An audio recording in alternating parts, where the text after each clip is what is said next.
McCART IFL TV, proudly sponsored by Everlast, and I'm always delighted to be joined by my good friend Ray Savage Ford.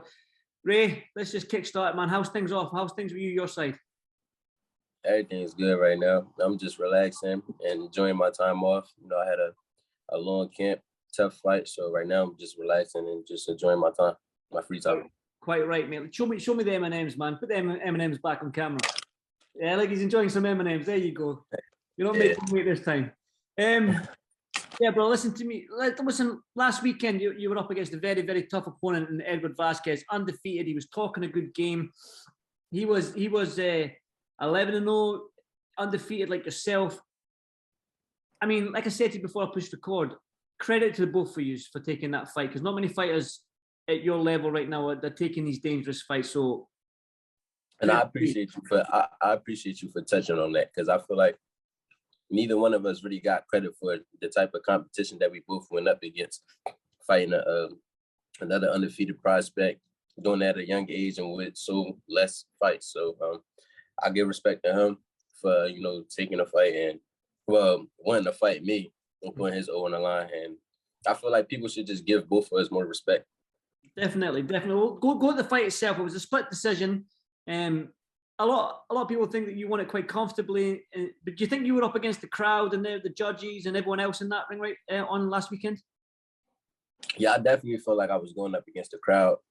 I had my little family and my friends and stuff there, but nothing like how his crowd was. Like every time he would throw a punch, even if it didn't land, like the crowd would get hype and things like that. So I feel like a lot of people that was watching the fight and things like that, they wasn't really paying attention to what was landing and what wasn't landing. And like they were just going off of the crowd and stuff. The two judges that gave it to you, they had you by 4 or 5 rounds, and another judge had him by 2. I mean, that's quite a big margin. And honestly, I'm not even gonna lie to you. In the fight, when I was fighting, I thought I was winning the whole time. Like I thought I was controlling it more. Like, yeah, he had landed shots, he had his moments and things like that.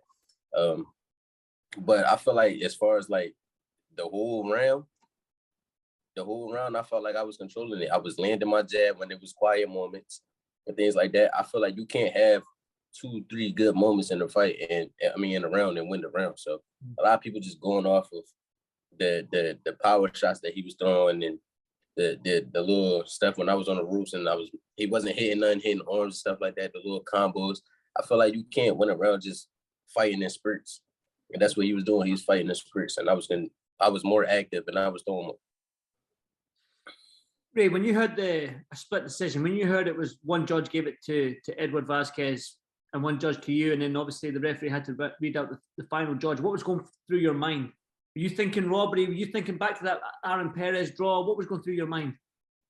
I expected at least one judge to even have it like going his way or a draw or something like that, because it was a good fight. And like I said, I know how it is when you're going against the crowd and the crowd getting hyped anytime the opponent is doing something. So I wasn't like shocked or anything about that. But when they said 98, 92, I'm like, okay, that's me. And then when they said 97, 93, I'm like, yeah, that got to be me too. Because it's obvious.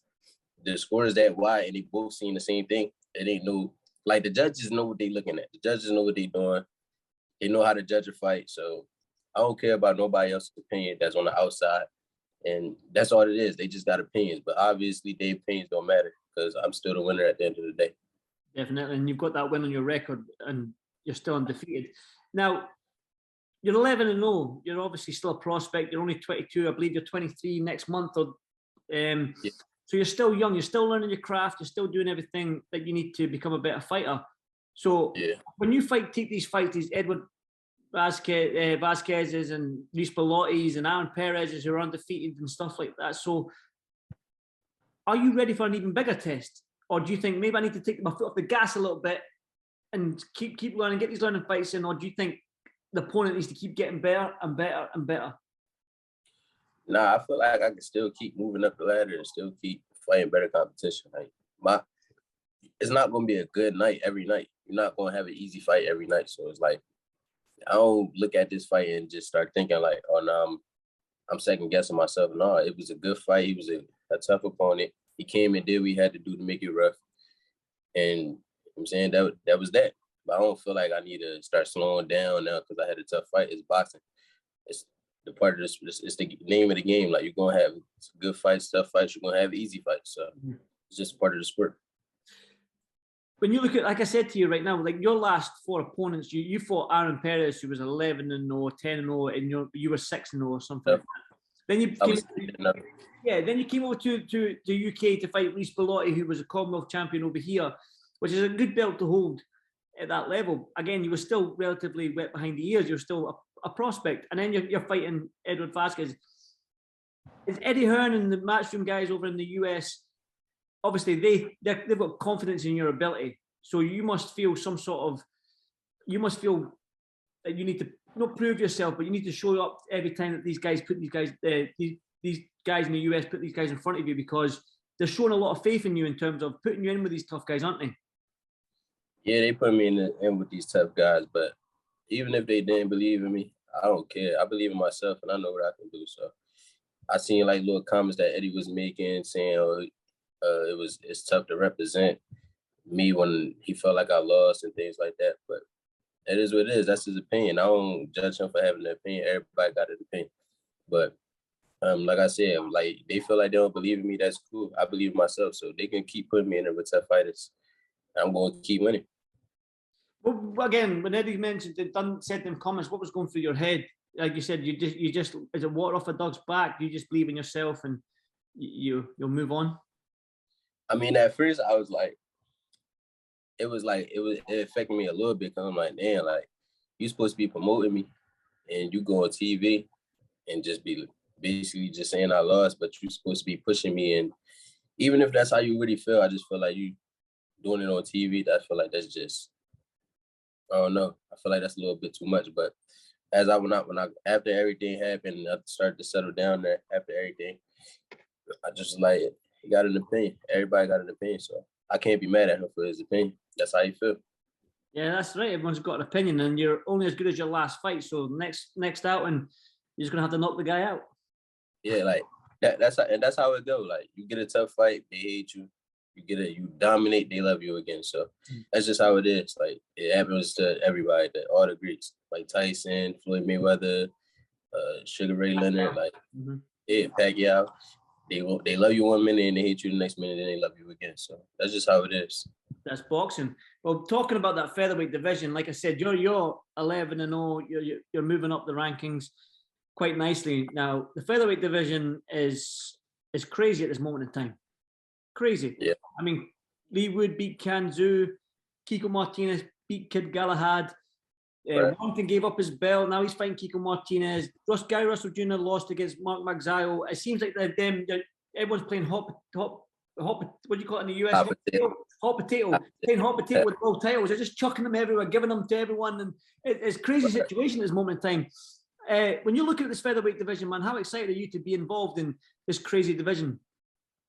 It's getting a little messy now. Like, it's like you said, everybody, passing belts around, things like that. But it's a lot of good fights that have been going on.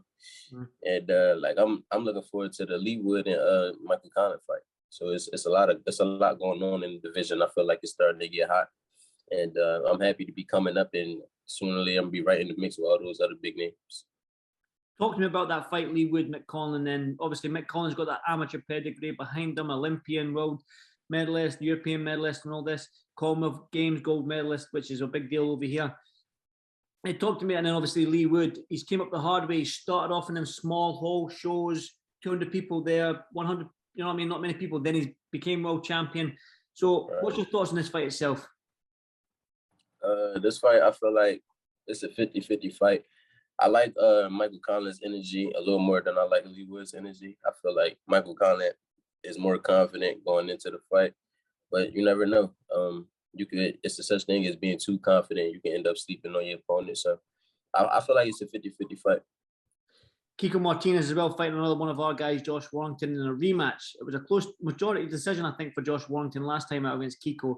Now, Kiko obviously knocked out Kid Galahad in the last fight, and he called out Josh Warrington. He wanted Josh Warrington to this fight. Okay. So, I mean, for Kiko, he's got a lot of confidence and he's got balls to be calling out Josh Wangton. And he apparently the rumours are he called for that fight immediately after knocking out Kid Galahad when he was in the dressing room.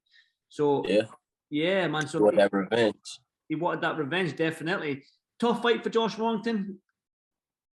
I know. I think Josh Wangton could beat Kiko easy if he go in there and use the right game plan and just not go into a firefight. I feel like he got more speed than Kiko. He got better footwork, so I think he should just go in there and just be smart and box a little bit, but still, take it to him at times because I know he like to fight. So, but I feel like he got the better boxing ability, so I feel like he should use that against Kiko. And then Mark Magsayo and Navarrete, they're the other two world champions. I mean, it's like I said, it's a crazy old division. So how far are you from this? Because like I say, you're moving at a rapid pace. You're cruising along very, very fast. I mean, it doesn't like your foot off the gas anytime soon. So how far are you ready from fighting these guys? I'm not far at all. I want to get there real soon because 126 is starting to get a little hard to make. I'm just getting bigger and stuff like that. So I definitely want to get there real soon, so I can then eventually just get a belt and just move up. Is it, obviously, I know you when I first spoke to you in New York years ago that you were thinking about super bantam moving down. Obviously, now you're obviously getting bigger. You're 126 now. How big can you go? Do you believe? Do you think you can go up to lightweight to them big boys up there? Yeah, definitely. I definitely feel like it. I'm not like too short or anything like that. Like those guys probably like an inch or two taller than me, like most of them. But like when you see me spar Teofimo, me and him, Teofimo, the same height. Mm-hmm. So yeah, I feel like I can definitely get up to lightweight and super lightweight, things like that. We've been keeping an eye on the heavyweight scene with Tyson Fury and Joshua and Usyk and Dillian White. I've been seeing little things about it, but I don't really pay it too much mind. But I've been seeing like Joshua turned down 15 million and was trying to get 20 million for the step aside money, and they told him no. Now Tyson Fury's fighting Dillian White. Dillian White, yeah. Yeah, so I've been seeing a few things. What's your thoughts on Dillian White and Tyson Fury? I never really watched Dillian White, so I'm not really familiar with the style, but I know Tyson Fury very well, so I know he can box and he's a big guy, so I think he'll pull it off. He'll definitely get the win. Right, Ray, like I said, I appreciate your time here on a Friday afternoon and out in Philly. Are you in Philly right now? No, I'm in Jersey. You're Jersey. That's right, yeah. How's it in New Jersey? It's good right now. The weather not too bad. I think it's going to snow in like a few days though. So, but the weather ain't really been too cool. It's been like in the 50s, things like that. So yeah, it's getting better. That's the same here. It was snowing a couple of days ago here, so that's Scotland for you. But listen, Ray, always appreciate your time and thanks so much for doing this for IFL TV, man. You have a safe Friday evening. No problem. I appreciate you. Thank you, brother.